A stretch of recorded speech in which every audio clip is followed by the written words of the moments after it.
Hello guys, in this video I'm going to show you how to set the length of start on the Ibis Paint X application.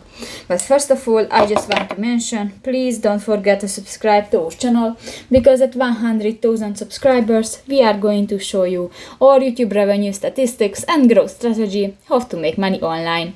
So let's jump into it. First of all, open the application on your device. That's my canvas, and if you want to set the length of the start, click to the hand icon at the upper right corner of the screen, and if the force fade option is enabled, you can find the first button, the length of the start, and if you want to edit, click to the circle icon and just pull on the line, or click to the plus or the minus icon and done. So that's pretty much it for this video, guys. See you in the next one. Bye bye.